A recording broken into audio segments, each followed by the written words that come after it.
अब तो मतलब ये डब्ल्यूडब्ल्यू ने ही बता दिया कि उनका रेसलमेनिया इवेंट कितनी जो ऊंचाइयों है वहां तक पहुंच गया है। सबसे ज्यादा सक्सेसफुल इवेंट उनका अब तक का रहा है। डब्ल्यूडब्ल्यू ने जितने भी इवेंट आज तक कराए हैं, इंक्लूडिंग सारे रेसलमेनिया, सारे रॉयल रंबल, सारी समरस्लैम, सब कुछ सबसे ज्यादा सक्सेसफुल इवेंट है रेसलमेनिया। डब्ल्यूडब्ल्यू की कमाई बहुत ज्यादा हुई। और ये भी पता चला कि पीकॉक, जो कि आपको पता है अमेरिका में जहां पे डब्ल्यूडब्ल्यू आती है, उसके ऊपर भी सबसे ज्यादा स्ट्रीम किया जाने वाली एंटरटेनमेंट प्रोग्रामिंग के अंदर का इवेंट ये बन गया है, जिसको 1.3 बिलियन मिनट्स देखा गया इस वीकेंड की जब बात हो रही है। तो फैंस के नजरिए से भी ग्रेटेस्ट हो गया और बिजनेस के हिसाब से भी डब्ल्यूडब्ल्यू का जो है बढ़िया चल गया। और ये मेरे हाथ में क्या है, ये है 3 रोमन रेंज की टी शर्ट्स और ये इसका गिव अवे। करना कुछ नहीं है आपको, सिंपली एक्नॉलेज मी। और तीसरी कौन सी है, ये है लेवल सबाव। तो आपको कुछ नहीं कर रहा है, इंस्टाग्राम अकाउंट का लिंक आपको मिल जाएगा डिस्क्रिप्शन में। पहले तो फॉलो किया होना चाहिए। देखो भाई, अपने बंदों को ही दूंगा। और उसके बाद स्टोरी में जो भी आपको रिप्लाई करना लिख देना रोमन रेंज के बारे में। किसी जो भी मन, जो भी इच्छा आ रही है मन में, जो समय है वो लिख देना। मैं रैंडमली किसी को पिक करूंगा और 3 लोगों को, सॉरी, और 3 लोगों के पास अलग अलग पहुंच जाएगी। तो एक गिव अवे है आज के लिए। जस्ट मैंने कहा चलो भाई, रेसलमेनिया चल रहा है, हम भी कुछ कर देते। तो इंस्टाग्राम अकाउंट पे जाके फॉलो करके फिर सब कुछ कर लेना। Okay, hello chatters, my name is Rohit and you are watching wrestle chatter. Welcome है गाइस आपका वॉइस ऑफ रेसलिंग के एक और नए एपिसोड में। और मेरे चेहरे पर पता नहीं स्माइल क्यों आ जाती है जब मैं मंडे नाइट रॉ के नंबर्स ऊपर देख लेता हूँ। ऐसा नहीं मेरे को कुछ फायदा हो रहा है, लेकिन इस हफ्ते तो ये रॉ की व्यूअरशिप बता रहा हूँ मैं, मुझे खुद यकीन नहीं हो रहा। रॉ की व्यूअरशिप आई है 2.362 मिलियन व्यूअर्स और ये डब्ल्यूडब्ल्यू की फरवरी 2020 से हाईएस्ट नंबर्स आए हुए हैं। ये ऐसे नंबर्स मुझे रॉ के बताने की आदत नहीं है और अभी सुन के ऐसा लगा ना, अरे भाई क्या हो गया। अब मैं आपको पीक नंबर बताता हूँ कब गया था। तो जब रॉक और कोडी रोड्स का सेगमेंट था, उस टाइम पर जो पीक नंबर्स गए थे मंडे नाइट रॉ की व्यूअरशिप के, वो 3.2 मिलियन। अबे रॉ 3 मिलियन का नंबर भी देख रहा है। तो मुझे पुराने वाले डब्ल्यूडब्ल्यू के टाइम की याद आ गई कि जिस टाइम पर डब्ल्यूडब्ल्यू के 3 मिलियन नंबर्स आ जाते थे 2016-17 में, फिर भी कॉमन था। लेकिन उसके बाद से तो 3 मिलियन का नंबर अब मुझे ऐसा आ रहा है दिमाग में कि कहीं तो डब्ल्यूडब्ल्यू ने टच किया। और इससे पता चल रहा है कि कितना ज्यादा इंटरेस्ट जनरेट हुआ था रेसलमेनिया की वजह से। अब ये देखते हैं इसको आगे डब्ल्यूडब्ल्यू कैसे कैरी करती, क्योंकि ये इंपॉर्टेंट है। एक बार सक्सेसफुल हो गए तो वो इंपॉर्टेंट नहीं है, इंपॉर्टेंट है कि कैसे उस चीज को वो मेंटेन करके रखते हैं। और इसके लिए स्टोरी लाइन को उनको बढ़िया करके जो है चलानी पड़ेगी। कल रोमन रेंज ने इंटरनेट ब्रेक कर दिया और आपको पता ही चल गया हो, अब तक तो वैसे ही है। इसको मैंने व्हाट्सएप चैनल पे भी शेयर किया था कि रोमन रेंज ने रिएक्ट किया कल रात इस चीज के ऊपर जो वो मैच हारे अपना। सिंपली उन्होंने ट्विटर पर भी एक ट्वीट किया, उन्होंने इंस्टाग्राम पे पोस्ट किया। कैप्शन यहाँ पे आप उनका देख सकते हो। सिंपली वो बताना चाह रहे हैं कि भैया चलो, दुख दर्द जो भी मनाना था सब कुछ हो चुका, टुडे इज डे 1, यानी अब फिर से नई चीजों की शुरुआत हो रही है। और इसके ऊपर ट्विटर पे 10 मिलियन से ऊपर इंप्रेशन चले गए, 1.5 लाख से ऊपर लाइक्स हैं। इंस्टाग्राम पे वीडियो बहुत ज्यादा फट रही है, 6.5 लाख से ऊपर इसमें लाइक्स हो चुके हैं। तो लोग बहुत ज्यादा खुश हैं यहाँ पे रोमन रेंज को देख के।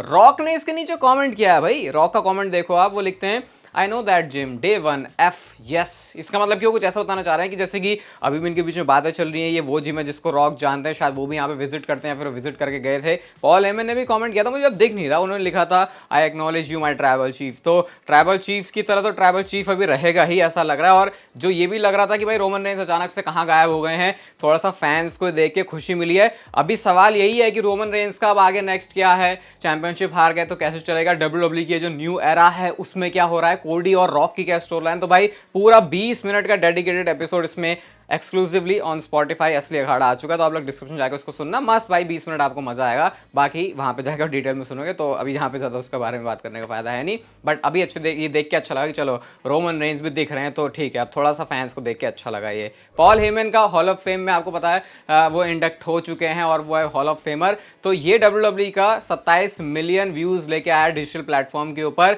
जो कि सबसे ज्यादा देखी जाने वाली हॉल ऑफ फेम वाली स्पीच बन गई है।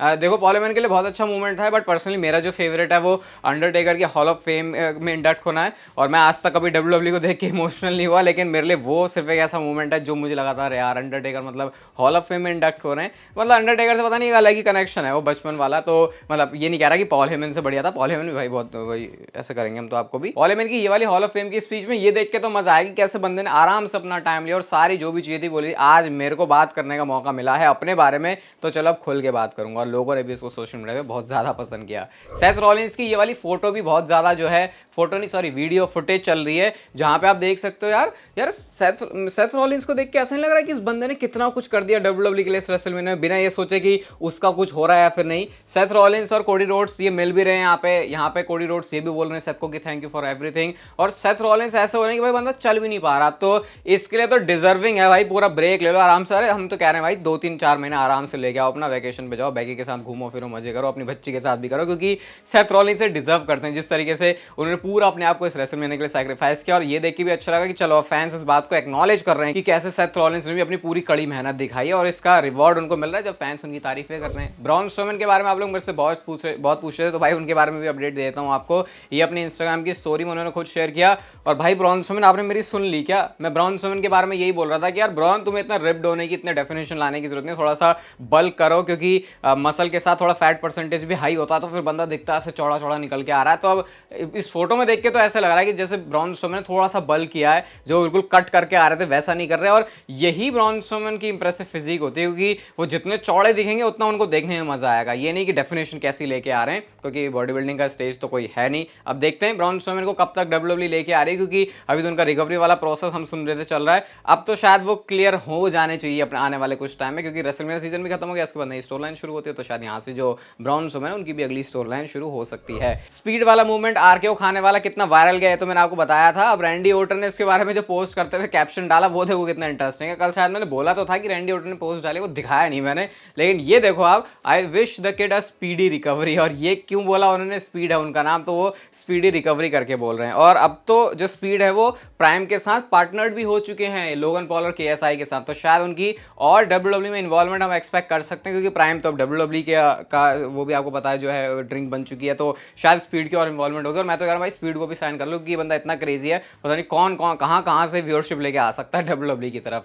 यूट्यूब चैनल पर डब्ल्यूडब्ल्यूई एक अपनी रेसलमेनिया की पूरी डॉक्यूमेंट्री लेके आ रही है, और यह है बिहाइंड द कर्टन। अब ये हमेशा आप अगर आप डब्ल्यूडब्ल्यूई की डॉक्यूमेंट्रीज के बड़े फैन हो तो आपको पता होगा डब्ल्यूडब्ल्यूई 24 एक डॉक्यूमेंट्री आती थी, वो रेसलमेनिया के नहीं रॉयल रंबल के बाद आती थी शायद वो, और पिछली रेसलमेनिया की होती थी। फिर पता चलता था अरे उस रेसलमेनिया में ये कैसे हुआ वो कैसे हुआ। मेरे को सही में आज तक मैंने जितनी भी चीजें कंटेंट कंज्यूम किया है एंटरटेनमेंट का, कोई ऐसे वेब सीरीज या डॉक्यूमेंट्री के फॉर्म में, उसको मैं टॉप 3 में तो रखूंगा। इतनी बढ़िया लगती थी वो, सिर्फ इसलिए नहीं कि वो डब्ल्यूडब्ल्यूई की है, बल्कि जैसे जो उसकी टाइमलाइन रहती थी वो बहुत मस्त था। जिसने देखी होगी वो समझ पा रहा होगा मैं क्या कह रहा हूँ।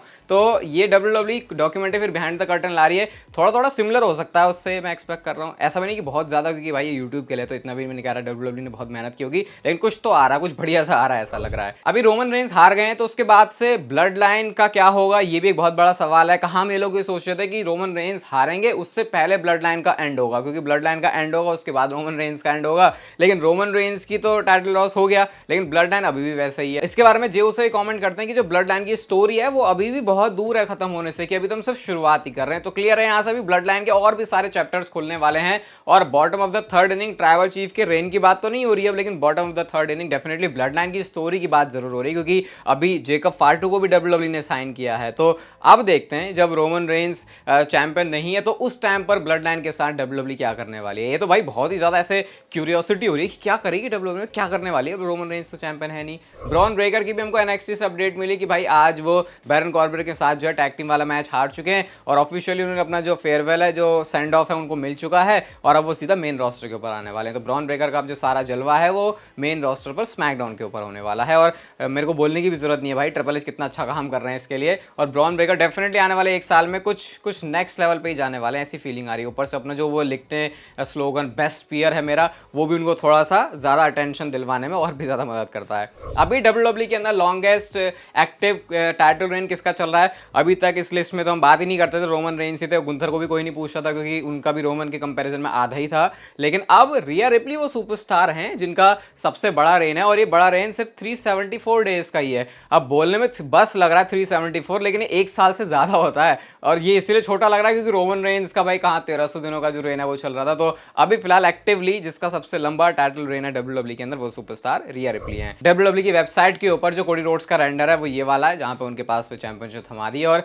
अभी भी नहीं लग रहा भाई ये अनडिस्प्यूटेड डब्ल्यूडब्ल्यूई यूनिवर्सल चैंपियन, उसके ऊपर कोडी रोड्स लिखा है। सूट सा नहीं हो रहा, इसलिए क्योंकि रोमन रेंस को इतने टाइम से देखने की आदत हो गई थी। अब खैर कोडी रोड्स चैंपियन बन गए, अब देखते हैं वो काम कैसा करते हैं। कोडी रोड्स का एक काम तो मैं आपको जरूर बताया था अभी, और वो है, मतलब सुनना इसको ठीक है ध्यान से, थोड़ी जमीन धरती भी हिल सकती है। कोडी रोड्स ने $1 मिलियन की मर्चेंडाइज सेल करी इस रेसलमेनिया वीकेंड में। $1 मिलियन, ये इतने पैसे होते हैं कि इसमें डब्ल्यूडब्ल्यूई एक जिंदा मतलब ऑब्वियसली जिंदा ही, लेकिन एक बड़ा अच्छा खासा सुपरस्टार साइन कर ले, और इतनी की सिर्फ मर्चेंडाइज ही बिकी है। तो सोचो कितना बड़ा नंबर है ये। लास्ट टाइम भी रेसलमेनिया 39 में कोडी रोड्स की मर्चेंडाइज बिकी थी, और इस बार उन्होंने अपने पिछले वाले रिकॉर्ड को ही तोड़ दिया, और $1 मिलियन की सेल करी हुई है। तो ये तो कहीं से भी सवाल नहीं रह गया कि कोडी रोड्स क्या ड्रॉ हैं, कोडी रोड्स क्या WWE को प्रॉफिटेबल बना सकते हैं फिर नहीं, क्योंकि WWE का बेस्ट बिजनेस के टाइम का जो भी टाइम चल रहा है वो यही है। इस टाइम पे चैंपियन कौन है सबसे बड़ा? Obviously Cody Rhodes. तो मुझे लगता नहीं इसमें कोई शक वाली बात भी, कोई सवाल भी उठना चाहिए, क्योंकि एटलीस्ट अमेरिका जहां जहां पे WWE जाती है वहां पर उनके बीच में कोडी रोड्स बहुत हद से ज्यादा ही ओवर हैं। और ऐसा होता है कई बार कि कोई बंदा ओवर है तो उसके साथ फिर कुछ ऐसा होता है कि लगता है अरे ये इस बंदे को लोग इतना सपोर्ट करते थे, अब इसको लोग हेट क्यों कर रहे हैं। होता है, होपफुली वो चीज़ कोडी रोड्स के साथ नहीं हो रही जब तक WWE खुद से ना करे। और मैं बात कर रहा हूँ यहाँ पर उनके हील टर्न की। आज की नेक्स्ट फाइनल स्टोरी है रोमन रेंस के बारे में। अब देखो सवाल तो यही है कि क्या रोमन रेंस वापस आने वाले हैं, और आने वाले हैं तो कब आने वाले, मतलब ऑब्वियसली वापस तो आने वाले, लेकिन वो वापस कब आने वाले हैं। तो अब जो उन्होंने ट्विटर और इंस्टाग्राम पर वीडियो शेयर करी, देखो इससे एक बात बिल्कुल ऑब्वियस हो गई है कि रोमन रेंस ऐसा नहीं है कि कोई छुट्टी पे चले गए या गायब हो गए। ऐसा फील आ रहा है कि शायद रोमन रेंस कोई लंबा ब्रेक WWE से ले ही नहीं रहे हैं। और उसके पीछे रीजन ये कि अगर ऐसा करना होता तो फिर शायद उनकी सोशल मीडिया पे कोई वीडियो, कोई पोस्ट भी नहीं आती, वो बिल्कुल गायब होते और अचानक से आता है। क्योंकि पहले भी जब वो कोविड के टाइम में खत्म होने के बाद वापस आए थे तो अचानक से आए थे, किसी को पता नहीं चला था बिल्कुल भी। तो इसका मतलब ये तो है कि रोमन रेंस का रिटर्न आसपास है। करंटली अगर मैं आपको बताऊं तो स्मैकडाउन का जो शो है समर स्लैम से पहले, वहां के लिए रोमन रेंस को उस डेट के लिए एडवर्टाइज किया गया है। लेकिन मेरे को पूरी ऐसी फीलिंग है कि तब तक WWE बिल्कुल भी ब्रेक नहीं देने वाली रोमन रेंस का, और रोमन रेंस खुद ब्रेक नहीं ले रहे। क्योंकि अगर ऐसा ब्रेक उनको लेना होता तो फिर उस हिसाब से उनकी सोशल मीडिया पर पोस्ट नहीं आती। तो आप ये मान सकते हो कि ब्रेक ज्यादा लंबा नहीं होने वाला रोमन रेंस का। कुछ टाइम के बाद रोमन रेंस वापस आ जाएंगे कंपनी में। और WWE उनको अभी से एडवर्टाइज भी कर रही है समर स्लैम से पहले वाले शो के लिए। तो इसका मतलब WWE की टाइमलाइन में तो फिट है, आने वाले बड़े शोज के अंदर भी WWE उनको वर्क करवाएगी। इवन हो सकता है कि अगर WWE सऊदी अरब में जो अपना इवेंट करवा रही है वहां पर भी वो रोमन रेंस को लेकर आ जाए। लेकिन ब्रेक लंबा नहीं होने वाला, यहाँ से एटलीस्ट ये बात पता चल रही है। शायद रोमन रेंस के पास चैंपियनशिप नहीं है, लेकिन अब प्लान्स WWE के पास रोमन रेंस के लिए बहुत अलग है। इसको हमने वैसे और अच्छे से डिस्कस किया, पॉडकास्ट आप लोग जाके सुन सकते हो डिस्क्रिप्शन में। एंड यस, वो गिव अवे के लिए भी आप लोग इंस्टाग्राम पे जा सकते हो। ये वीडियो अच्छी लगी तो उसे लाइक जरूर कर देना, और तब तक फिर लेते रहो जिंदगी के मजे।